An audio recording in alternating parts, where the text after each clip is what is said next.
بسم اللہ الرحمن الرحیم۔ میں اپنا یہ مختصر پیغام پاکستان کے چیف جسٹس قاضی فائز عیسیٰ کے نام بھیج رہا ہوں۔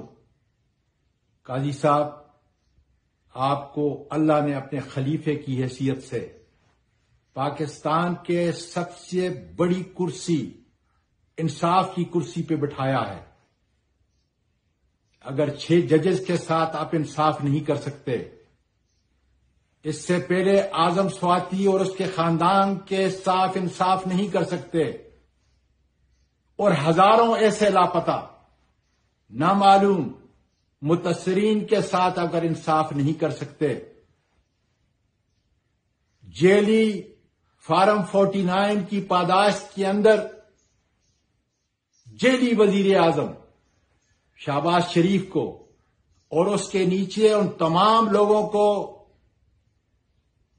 جو گندی ذہنیت کے مالک ہیں اور جو لوگوں کے گھروں کے اندر داخل ہو کر چادر اور چاردیواری کو پامال کر کے یہ ویڈیو بناتے ہیں، آج ہم اپنے خاندان یا کسی کے سامنے آنکھ اٹھا کر نہیں دیکھ سکتے، ٹروما کی حالت میں ہیں۔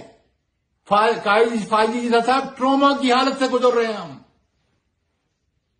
اگر ان ججوں کے ساتھ انصاف نہیں تو ہم وکلا، پاکستان کا ہر شہری آپ سے مطالبہ کرتا ہے کہ فوری طور پر آپ استعفیٰ دیں۔